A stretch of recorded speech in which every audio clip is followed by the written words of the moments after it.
Hello everyone, कैसे हो आप सभी। उम्मीद करती हूँ अच्छे होंगे। स्वागत है आप सभी का हमारे YouTube channel Hindi book study में। आज हम देखेंगे इस वीडियो में स्टैंडर्ड 10th की हिंदी पाठ्य पुस्तक में दिए गए चैप्टर 4 की, जिसका शीर्षक है एक प्रश्न चार उत्तर। ये जो आपको चैप्टर दे रखा है एक प्रश्न और चार उत्तर, उसके लेखक है श्री प्रकाश जी। हम उनके बारे में देखेंगे आगे। पहले देख लेते हैं हमेशा की तरह पहले एक सुविचार। तो आज का सुविचार है, ये जो आपको सुविचार दे रखा है मैंने यहाँ पे, वो एकदम आप बचपन से सुनते आए होंगे। ये बहुत ही कॉमन सुविचार है। तो ये सुविचार है, मैं अब जो कल करे सो आज कर, जो आज करे वो अभी कर। ये बहुत बार आपने सुना होगा। इसका मतलब तो सबको पता ही है कि क्या होता है। जो कल पर छोड़ता है वो हमेशा पीछे रह जाता है, जो आज करता है वो हमेशा आगे निकलता है। तो अभी देखते हैं कि इस चैप्टर में क्या बोला गया है आपको। वो मैं श्री प्रकाश जी के बारे में आपको यहाँ पे बताना चाहती हूँ। ये मैंने दो चीज़ें यहाँ पे लिखी है और फिर मैं आपको टेक्स्ट बुक में जो दे रखी है आपको 4-5 लाइन में उनके बारे में, लेखक के बारे में, वो मैं पढ़ूँगी। आप लोग ध्यान से सुनना। तो श्री प्रकाश जी का जन्म हुआ था सन 1819 में, ठीक है। और उनका निर्धन हुआ था सन 1971 में। ये आप लोग कोई इस चैप्टर का कोई भी क्वेश्चन पूछे कि 4-5 लाइन में उत्तर दीजिए, तो उसमें आप लोग पहले श्री प्रकाश जी के बारे में ये 2 लाइन लिख देना, उनका जन्म, और फिर आपको जो टेक्स्ट बुक में दे रखा है उनके बारे में, उनके वो वो किस किस प्रकार के कवि लेखक थे वो। तो आपको पेपर चेक करने वाले होंगे, उन पर आपकी अच्छी इम्प्रेशन पड़ेगी, इसलिए ठीक है। तो अभी देखते हैं श्री प्रकाश जी के बारे में। श्री प्रकाश जी हिंदी के जाने माने साहित्यकार है। उन्होंने अपनी लेखनी के द्वारा राष्ट्रभक्ति, सांस्कृतिक उत्थान, सामाजिक उत्थान एवं समसामयिक समस्याओं पर प्रकाश डाला है। उनकी भाषा सरल एवं सहज है। उन्होंने निबंध, लेख, संस्मरण, जीवनी पर भी अपनी कलम चलाई है। छोटी छोटी बातों पर गहरा चिंतन उनके साहित्य में देखने मिलता है। और फिर आपको ये टेक्स्ट बुक में 3 लाइन में बोला है कि इस चैप्टर में क्या बताया गया है वो। प्रस्तुत पाठ में श्री प्रकाश द्वारा पूछे गए एक ही प्रश्न का उत्तर 4 महानुभावों ने अपने अपने ढंग से दिए हैं। हमारा देश तभी उन्नति कर सकता है जब देश का प्रत्येक नागरिक पूर्णतः ईमानदारी, लगन एवं निष्ठा के साथ अपना छोटे से छोटा कार्य करेगा। यही चारों महानुभावों के द्वारा दिए गए उत्तरों का निष्कर्ष है। अभी देखते हैं कि इस पाठ में आपको क्या बताया गया है वो। आप लोग ध्यान से सुनना। अगर कुछ भी समझ में ना आए तो आप हमें कमेंट करके पूछ सकते हो, या फिर आप हमें हमारी ईमेल आईडी दे रखी है डिस्क्रिप्शन में, आप वहाँ जाके भी हमें मेल कर सकते हो ईमेल आईडी देकर। तो शुरुआत करती हूँ मैं अब इस पाठ का। इस पाठ में क्या बताया गया है वो मैं आपको टुक में बताऊंगी। यहाँ पे मैं आपको जो बुक में दे रखा है टेक्स्ट बुक में वो पूरा नहीं पढ़ूंगी, लेकिन सारे जो मेन टॉपिक है वो कवर हो जाएंगे। सुनना आप लोग ध्यान से। लेखक का खब्द मतलब होता है धुन। लेखक देश की दशा को लेकर चिंतित है। उन्हें इस बात की चिंता है कि देश में कई विशेष पुरुष हैं और यहाँ कई बड़े बड़े आंदोलन भी हुए हैं, फिर भी हमारा देश उन्नति क्यों नहीं कर रहा है? Question mark. यह प्रश्न उन्हें परेशान करता रहता है। यही प्रश्न वे अपने उन विदेशी मित्रों से भी सुअवसर मिलने पर पूछ बैठते हैं, जो यहाँ लंबे अरसे से रह रहे हैं और काफ़ी अनुभवी है। अपने विदेशी मित्रों से यह पूछना उनका खब्द बन गया है। खब्द मतलब धुन। अभी वो लेखक के पहले मित्र का मत बता रहे, यानी कि वो क्या उनका मत क्या है इस क्वेश्चन के बारे में वो बता रहे हैं। यहाँ पे उसके बारे में बताया गया है। आगे आपको, लेखक ने पहली बार अपने जिस विदेशी मित्र से यह सवाल पूछा वे एक वृद्ध ईसाई पादरी थे। पादरी का शब्द का अर्थ होता है ईसाई धर्म का पुरोहित। वे यहाँ लंबे अरसे से देश के दरिद्र लोगों की सामाजिक सेवा करते आ रहे थे।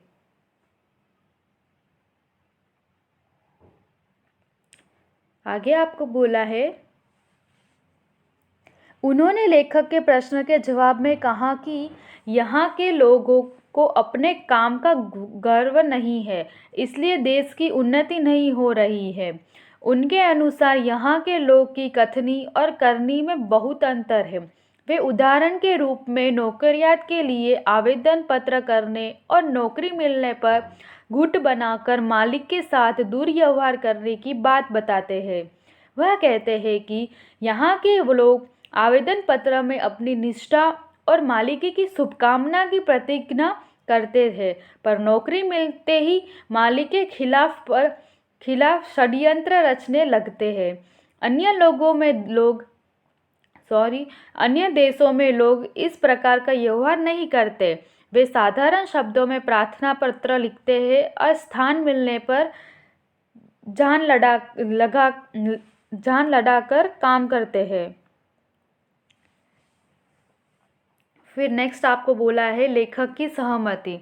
लेखक इसमें सहमति दे रहे हैं कि नहीं वो आपको बता रहे हैं यहाँ पे। लेखक अपने पादरी मित्र की बात से सहमत है कि हमें अपने काम का गर्व नहीं है। वह कहते हैं, हमें मतलब इंडिया वालों की बात करें, हमारे देश की बात कर रहे हैं।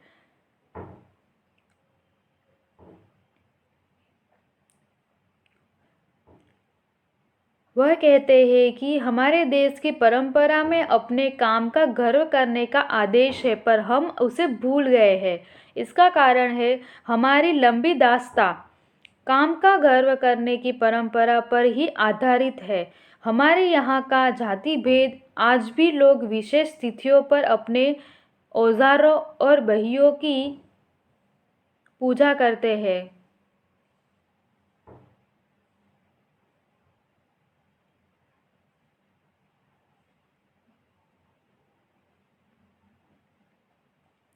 पर आज हम स्वधर्म निर्धन श्रेष्ठ है।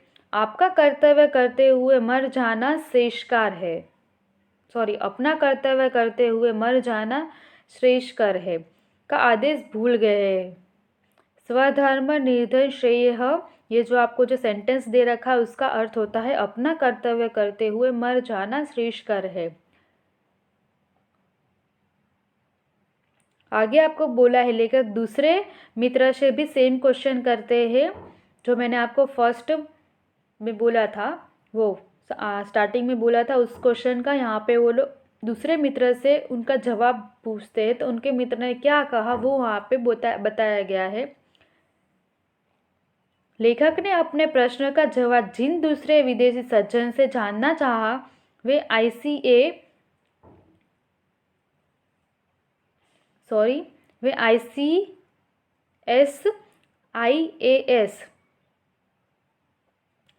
के सदस्य एक वृद्ध सरकारी कर्मचारी थे। उन्हें 30 वर्ष से अधिक यहाँ रहने का अनुभव है। उन्होंने लेखक के प्रश्न के जवाब में कहा कि देश के उन्नति न करने का कारण यहाँ के लोग का अपनी जिम्मेदारी न समझना है, अर्थात उठाए गए काम को पूरा करने का गुण हम भूल गए हैं। किसी को किसी पर विश्वास नहीं। पूर्व सरकारी कर्मचारी के अनुसार अपनी जिम्मेदारी न समझने के कारण लोगों में अविश्वास की भावना घर कर गई है। किसी को यह विश्वास नहीं रह गया है कि उसका काम समय पर होगा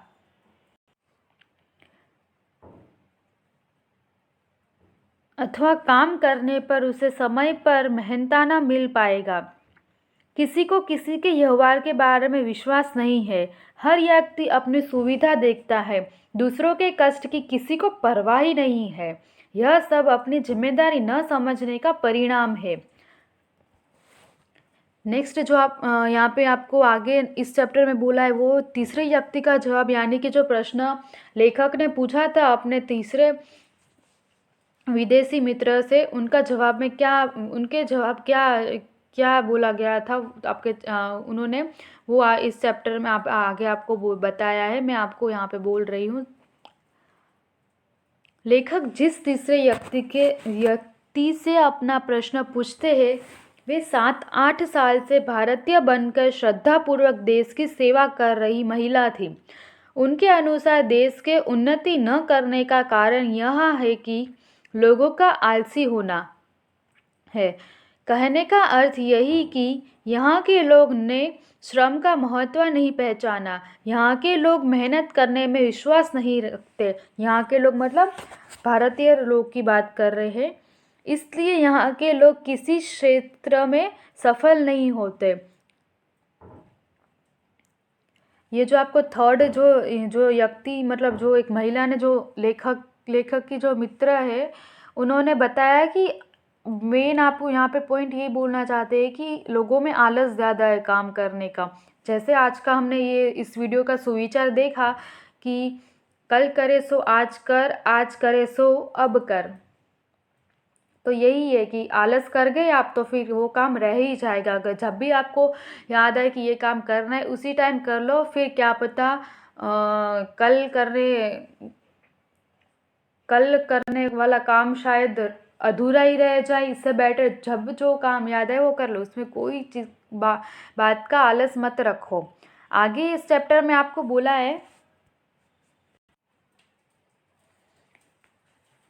आगे आपको इस चैप्टर में बोला है कि लेखक के जो चौथे मित्र थे उनके मत के बारे में बोला है कि इस क्वेश्चन का आंसर वो क्या समझते हैं और देते हैं। तो लेखक के प्रश्न का जवाब देने वाला यह व्यक्ति एक विश्व प्रसिद्ध वृद्ध महिला थी जिन्होंने अपने 40 वर्ष विभिन्न सेवाओं में यहाँ खपाए थे।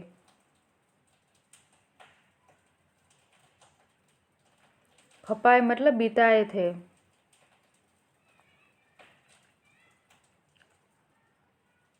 उनके अनुसार देश की उन्नति न होने का कारण यह है कि लोगों में उदारता न होना है।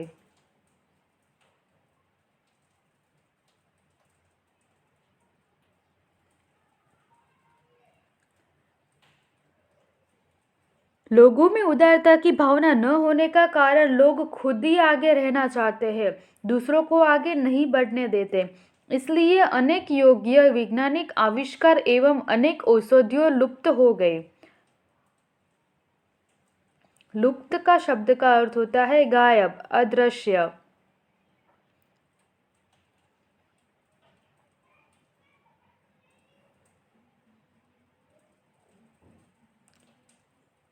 आगे आपको बोला है उनकी गुणी लोगों अनेक गुणी लोगों ने अपने गुणों से दूसरों को परिचित नहीं कराया और अपने गुण अपने साथ लेकर स्वर्ग सिधार गए। कहने का अर्थ यही कि गुणी व्यक्ति नवयुवकों को अपनी योग्यता दिखाने का अवसर नहीं देते। लेखक इसमें स्पष्टीकरण करते हैं कि लेखक कहते हैं कि इस जवाब के बारे में लेखक अपने इन चारों विदेशी मित्रों के जवाब को स्पष्ट करते हुए कहते हैं कि हम ठीक समय से उपयुक्त काम न उठाकर अपने काम में गर्व नहीं करते, उस काम को करने में दूसरों के प्रति अपनी जिम्मेदारी का अनुभव नहीं करते। हम अपने काम को भली भांति समझकर उसमें तल्लीन होकर परिश्रम के साथ उसे खुद नहीं करते।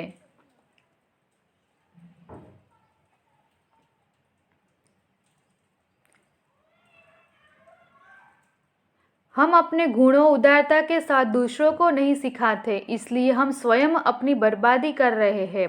आगे लेखक इस चैप्टर में अंत में बोलते हैं, लेखक इस बात को और सरल ढंग से बताते हुए कहते हैं कि हम नागरिक कर्तव्यों और अधिकारों को भूल गए हैं।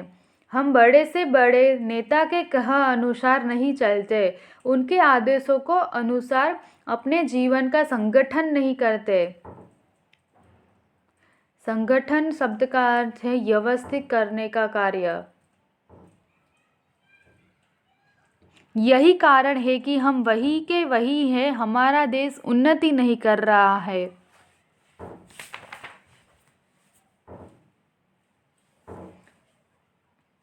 तो शॉर्ट में आपको लास्ट 4 लाइन में बोल दिया लेखक का क्या मत है या लेखक क्या सोचते हैं इन चारों जो उनके मित्रों ने जवाब दिया है उनके बारे में। तो इससे वो सहमत थे लेखक की, चारों मित्रों ने जो यहाँ पे बताया था कि क्यों हमारा देश उन्नति नहीं कर रहा है उसके बारे में। तो उसका ये आंसर है। अगर आपको इस पूरे चैप्टर में कुछ भी समझ में ना आए तो मैंने आपको पहले भी बताया कि हमें कमेंट कर सकते हो या फिर मेल भी कर सकते हो। हमारी ईमेल आईडी है यहाँ पे दे रखी है। अब हम इस चैप्टर का स्वाध्याय नेक्स्ट वीडियो में करेंगे। तो आज का ये वीडियो यही था। नेक्स्ट वीडियो में आप लोग को देखने मिलेगा कि चैप्टर 4 का स्वाध्याय। तो अगर आपको ये हमारा वीडियो अच्छा लगा हो तो हमारी चैनल को सब्सक्राइब करना, ताकि ऐसे आगे भी वीडियो हम लोग डालें और आपको आसानी से मिल पाए। और हमारा ये वीडियो अच्छा लगे तो प्लीज़ लाइक करना और शेयर करना अपने फ्रेंड्स के साथ, फैमिली मेम्बर्स यानी कि भाई बहनों के साथ जो आप ही के साथ पढ़ रहे हो।